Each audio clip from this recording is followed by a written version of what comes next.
What's up? What a Wednesday. It's Rumor Innuendo, and I am Dominic D'Angelo of Ad-Free Shows and SEScoops.com. And as usual, I'm here with Robert Karpelis, Deputy Creative _ish. Robert, are you ready for some Dynamite tonight? I am so excited for Dynamite tonight. They never miss, and I'm reading literally the name of this episode. It says Omega has a big announcement.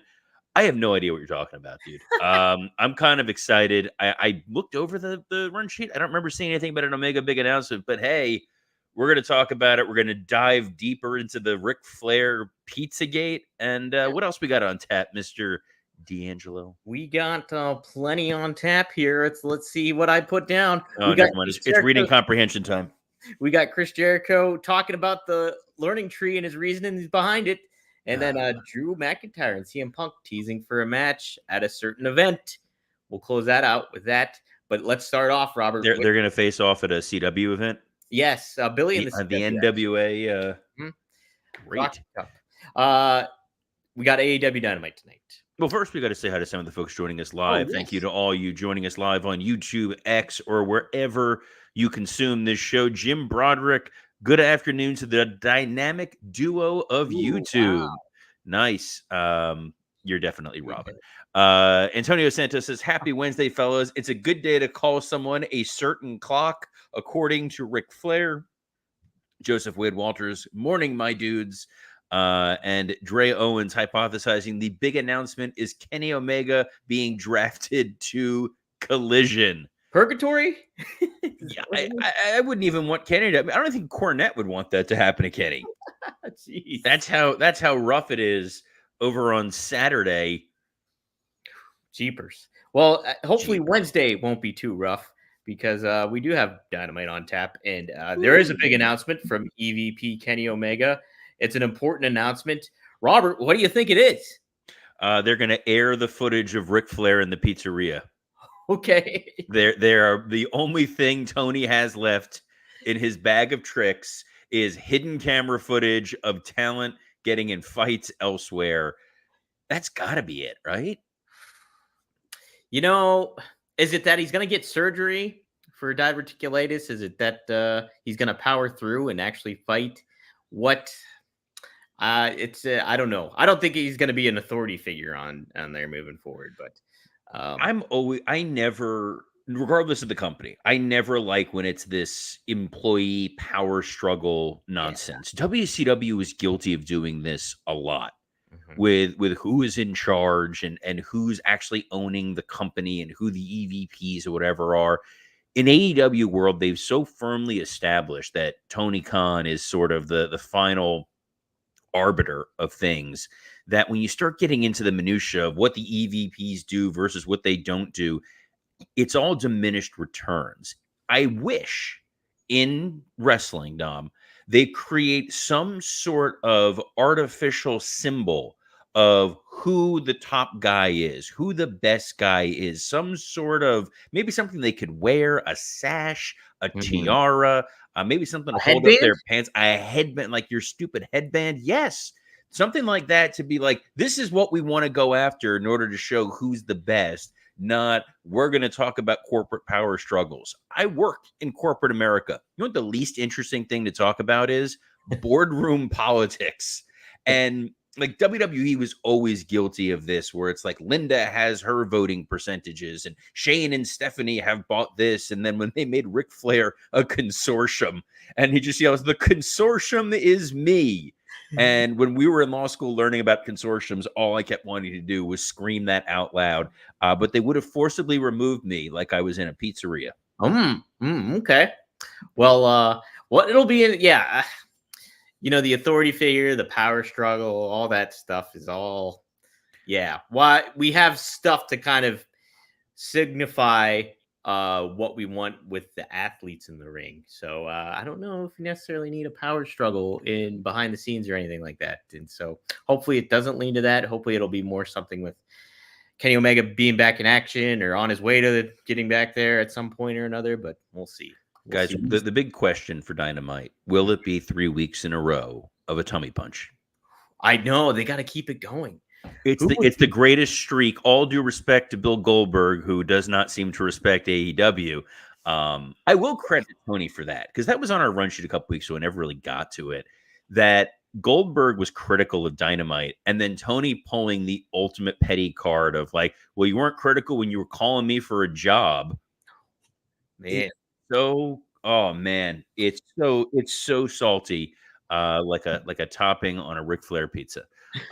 But yeah, so there's an important announcement tonight. I don't know if it's going to be, hey, I'm cleared. I don't think we've seen anything one way or the other about what his medical condition is, or that he will be cleared in time for Double or Nothing.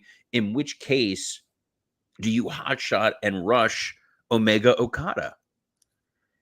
Or do you get a 6-man with Kenny and FTR against the Elite? I think you should do it to what we've been saying about AEW is like, if you are going to if Kenny's coming back and he's ready to wrestle, he's okay and healthy enough to do that, you put him right there with Okada, because I think you want to establish Okada as that big star, because we've talked about it several times, how he's already lost in the shuffle, it feels like.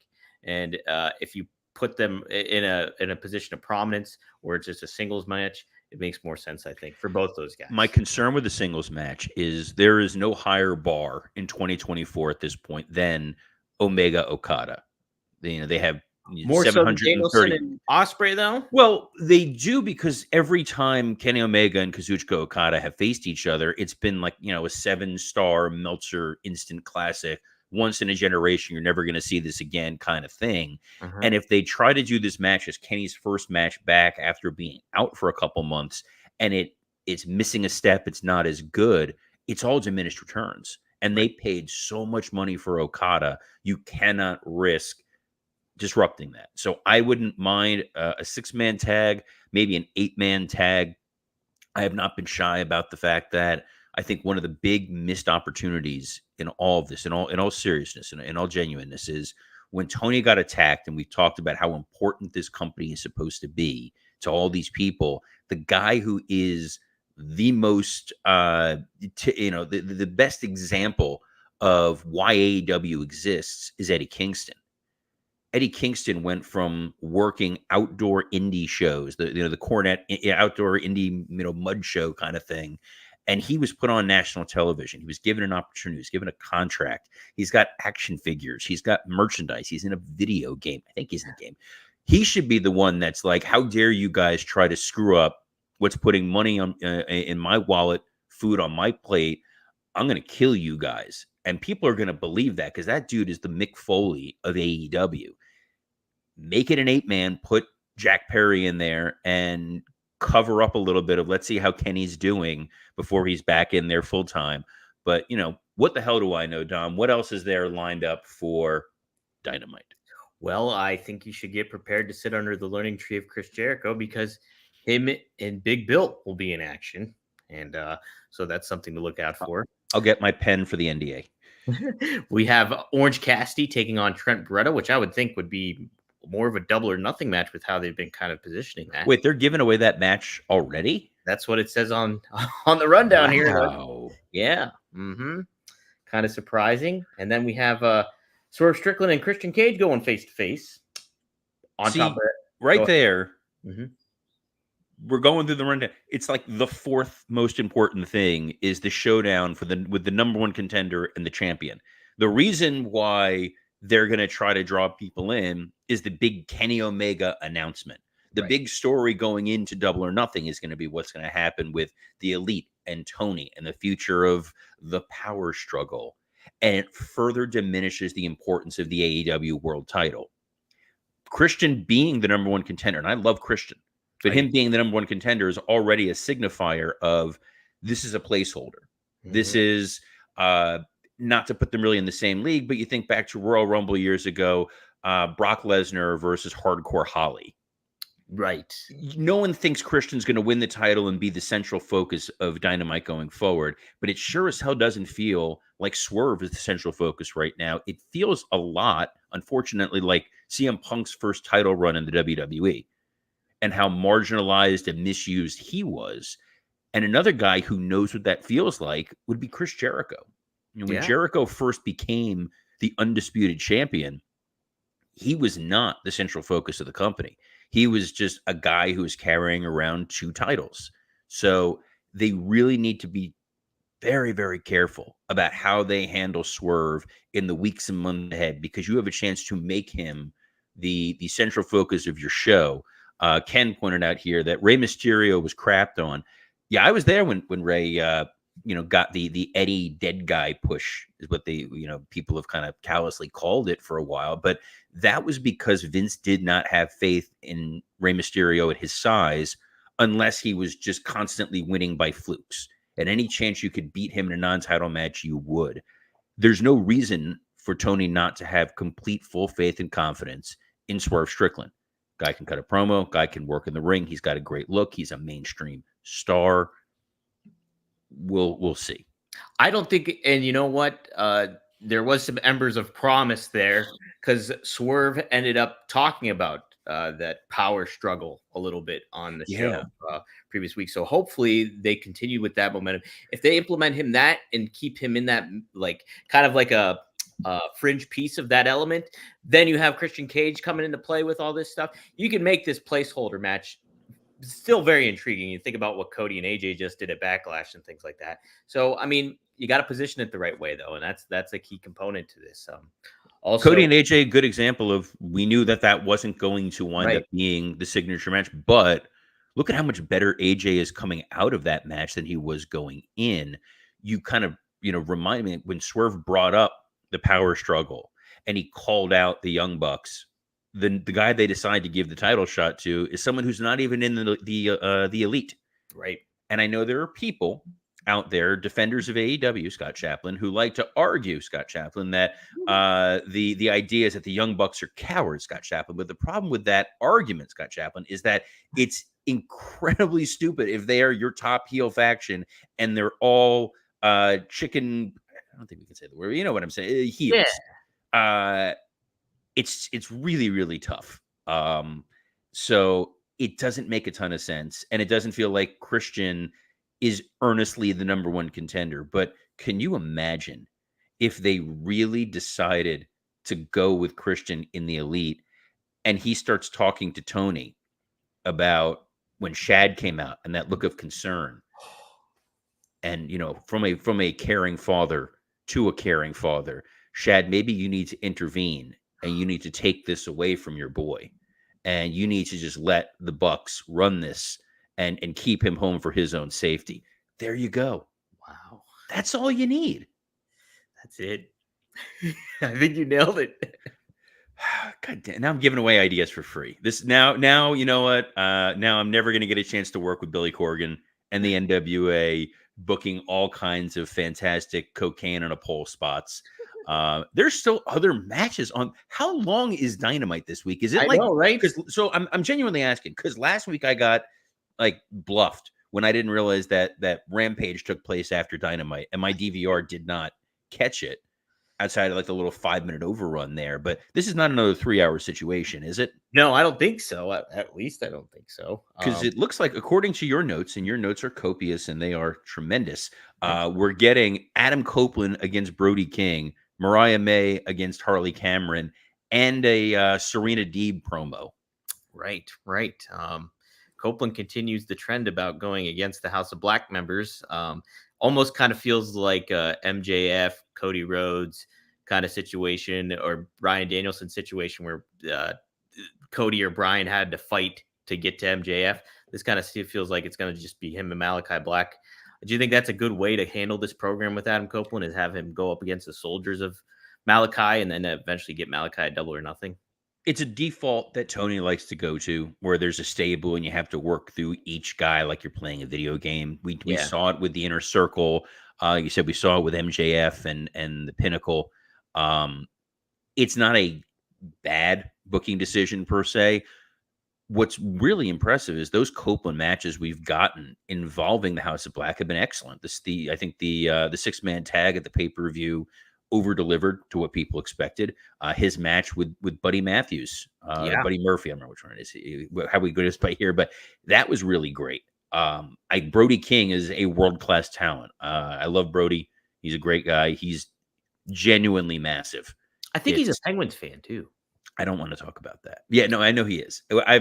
I've talked to him about his Penguin fandom. But we're going to get a great match tonight, and I hope they give it some time, and I hope there's some consequences to it. It just feels like this Malachi Black Adam Copeland feud exists in a vacuum, independent of everything else going on. And like a lot of what you see in AEW, I hope there's more follow through. I hope we see where this goes and it evolves and it continues. Some of these stories, they happen and then they just sort of drop off a cliff. It's also weird is looking at your notes. This is the second week in a row. Doesn't look like there's any Will Ospreay being advertised. It's a great point. Yeah, it's a really great point. Yeah, what is it? I mean, he's celebrating his 31st birthday yesterday, so and he called himself grizzled. That's a little premature, I would say. You know what? He may be grizzled, but he's a hell of a performer. And guys, if you're feeling grizzled, but you know that you are an Ospreay level performer, let's talk to you about Blue Chew. This episode is sponsored by Blue Chew. Let's talk about sex. Guys, remember the days when you were always ready to go? Now you can increase your performance and get that extra confidence in bed. Visit BlueChew.com. Blue Chew is a unique online service that delivers the same active ingredients as Viagra, Cialis, and Levitra, but in chewable tablets and at a fraction of the cost. You can take them anytime, day or night, so you can plan ahead or be ready whenever an opportunity arises. The process is simple. Sign up at BlueChew.com, consult with one of their licensed medical providers, and once you're approved, you'll receive your prescription within days. The best part, it's all done online. No visits to the doctor's office, no awkward conversations, and no waiting in line at the pharmacy, bruv. Look, we know that Will Ospreay is a hell of a performer, even as he gets older, and you may be feeling the same way. Blue Chew is going to give you that little extra confidence because Blue Chew wants to help you have better sex. Discover your options at BlueChew.com. Chew it and do it. And we've got a special deal for our listeners. Try Blue Chew free when you use our promo code RUMOR at checkout. Just pay $5 shipping. That's BlueChew.com, promo code RUMOR to receive your first month free. Visit BlueChew.com for more details and important safety information. And we thank Blue Chew for sponsoring this episode of Rumor and Innuendo. Thank you, Blue Chew. Ric Flair was not very thankful for Piesanos. Oh man. The thing I was sorry, that was crazy loud. The thing I didn't get a chance to tell yesterday about Ric Flair, which was fantastic, was we it was, I want to say it was No Mercy 2005. Okay. Quote me on the I'm say there. We did a bit where he won the Intercontinental title. And he grabs a bunch of women from the crowd to go celebrate, to go bring these girls in the back, which there's a whole other story about all this. And then the gag was that when he gets him in the limo and then he reaches into his pocket and he pulls out a container with blue pills, not Blue Chew, mind you, because Blue Chew wasn't a thing back then. He would have gone with Blue Chew, other kind of blue pills. And we told him they were a gimmick. They're not real. And he's like, I ain't doing it unless you get me the real stuff. So we had removed the real pills from there and put dummy pills in because we were concerned that for his heart, he's not able to have this. This is 2005. And he's like, if I don't get it, I'm not doing it. So I was put in this position of, do I kill Ric Flair? And we gave him the proper the legitimate V, the not Blue Chew, and he survived. And he lived long enough to have a heart attack last year during his last match. And we lived long enough to get the footage of this pizza incident. We kind of prayed for it yesterday, Dom, and the wrestling gods were smiling. What'd you think of that there, Robert? So if you haven't seen the footage, there's two elements going. There's three elements going on here. Yeah, there's number several. one, Nature Boy Ric Flair, all-time great. Everybody loves him. I love Flair. He voluntarily talked about this incident on social media. Mm-hmm. He brought attention to this. So you're thinking, man, they must have genuinely aggrieved this guy. They must have done some horrible things to the Nature Boy Ric Flair. It's now come out. He went into the restroom. There was a stall. He was waiting to, do his business. And he sees a guy in there using the facilities, texting on his phone. And I guess Rick felt the guy was not, getting it. He was giving him his time cue, and the guy wasn't listening because he's like, hey, I'm in here. I'm not finishing up. And Flair cuts a promo on this guy. And then it becomes a thing in the restaurant. And then there's footage of Flair arguing with the manager in a manner in which you hypothetically, theoretically, rumor and innuendo, not that I'm implying anything, seems as though the Nature Boy may have enjoyed a few spiked Woo Energy beverages. This was not a smooth promo from Nate. And you don't want to say drunken embarrassment because that's just mean and wrong, but you can watch the footage for yourself and that may come across. My favorite part of this footage is him trying to convince the waitress to give herself $1,000 tip. He's like, I want you to write yourself $1,000 tip if you're going to tell this manager to kiss your ass. It's so bizarre. And then, as if this couldn't get bad enough, Mr. D'Angelo. Yes. There's a dude sitting at the bar, and Flair's berating the manager, and he starts doing the like, "You're a cool, F you, you're cool." Oh, sorry. And then the Dom. Jeez, I couldn't help I'm gonna have to Ric Flair you at this point, dude. And then the dude just is like, they can't fight you because they're working. I'll fight you. If they can sign that guy, and we can get random pizza shop guy versus Ric Flair at Double or Nothing, that may be the Kenny Omega big announcement. Because between the manager and the random dude, they seem a lot more intimidating than the Young Bucks. Well, you know what? You can't also forget the end of the video where the guy holding the camera or is beside the person holding the camera is asking for little swizzly straws, like after the fact. Oh, it's so ridiculous. It's crazy. Yeah. And what'll be interesting to see is I don't think AEW has said anything about this. No. And he's a big sponsor. He was part of Flair's part of Sting's retirement. You're going to have those Woo Energy drinks there.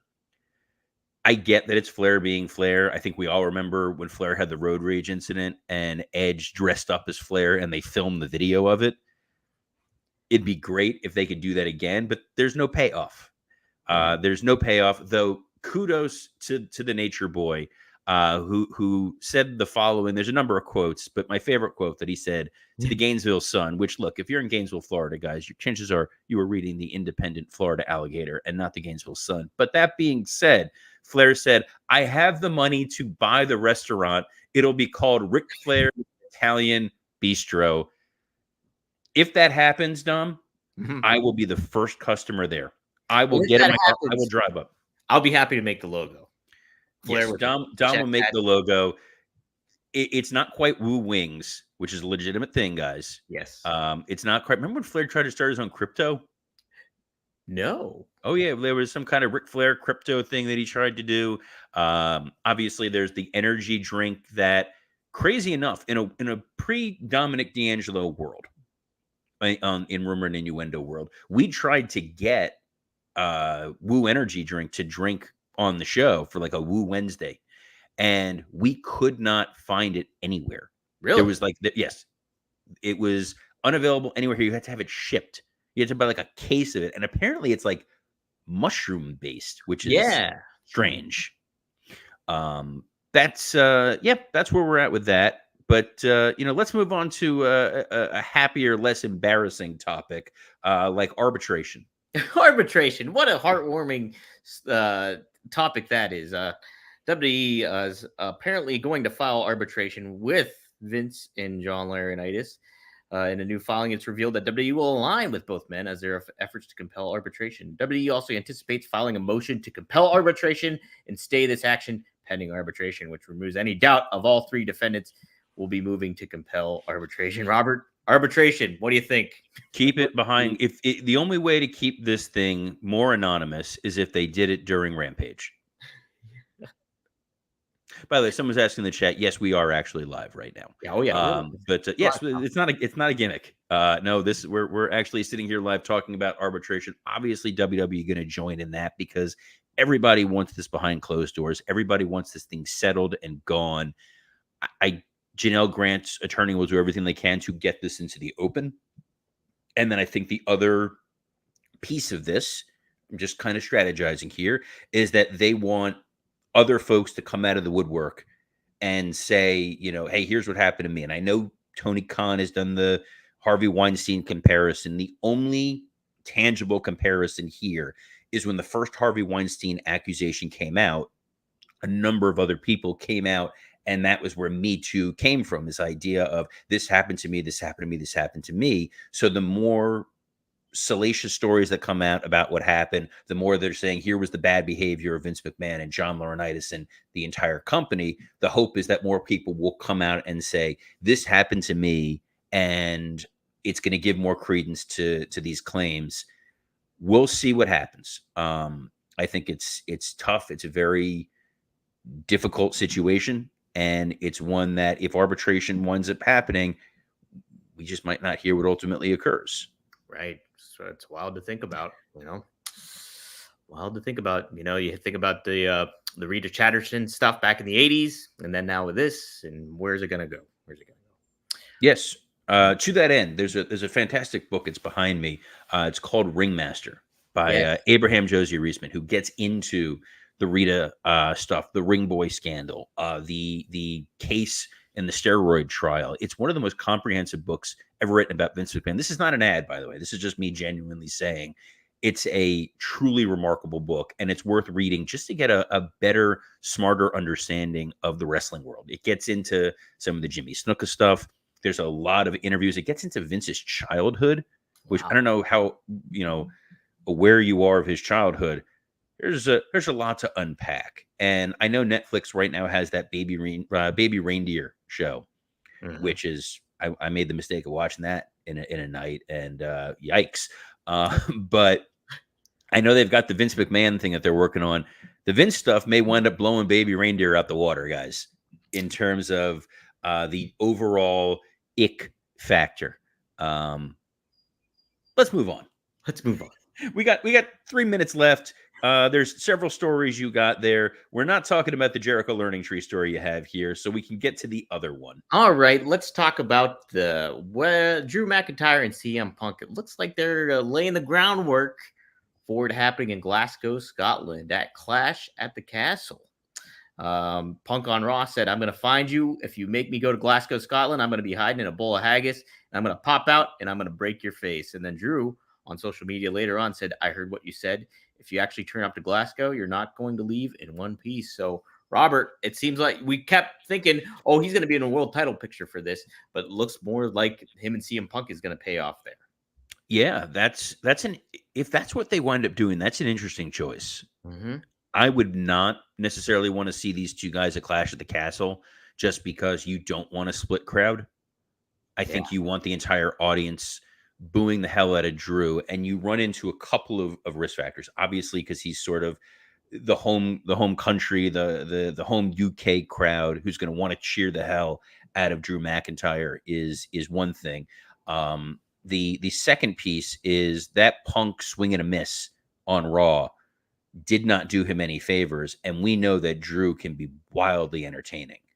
So unless we're trying to do a double turn, this may be just a tease, and hopefully we don't actually see where this is going to wind up. But they're smarter men than I. And Dom, you are a far smarter producer than I am. Oh, you produce a lot of great shows. I produce zero. So why don't you tell us about some of the other places the fine folks can see and hear you? Sure, yeah. You can catch out 4horsemannetwork.com. We have Straight Talk with the boss, Greg Gagne, Magnum TA. We're talking who killed WCW. What was the culprit? Who was the culprit? Magnum gives an very good perspective, kind of like really lays out some good thoughts on that. And then on top of it, check out rvdtv.com. Today, this morning, the debut episode of Right Down the Middle with Bill Alfonso. Me and Bill and Fonzie, we talk a lot about what we have planned for the show. And then on top of it, we talk about Paul Heyman's WWE induction speech and him getting into the business as a fan and everything like that. It's really, really fascinating first conversation. We got a lot of good stuff planned for that. And he's got some great giveaways planned for that. He was showing me some stuff he's willing to give away, and it's crazy like what he's got. So check it out. Go to rvdtv.com. It just dropped this morning. So take a look at that. And check out. I'm excited to listen to that Magnum one because I mean, people don't really know this. Like Magnum was part of the WCW infrastructure for a long time. He did commentary work in the office, so he's seen a lot. and I'll be really curious to hear what he's got to say. We've got another podcast that Yes, we do. Dom is our producer. Myself, Dan St. Germain, Mike Lawrence, and Scott Chaplin do a show called Working Stiff. Used to be called Wrestle Roast, and we picked the week of the biggest roast of the year to be like, yeah, we're no longer in the roast format, but it's basically just us roasting everything there is to do with professional wrestling, and it's a lot of fun. It's a great show. There's a real deep archive in there. We did over 100 roasts that are available up on Spotify. We're not smart enough to put them behind a paywall, so they're just all there. iTunes, Spotify, wherever you get them, which is where you can get every episode of Rumor and Innuendo, and you can hear the entire saga of us trying to get the Woo Energy drink many months ago. But you should be here every Monday through Friday live. As Alt Jake says, we're live, pal.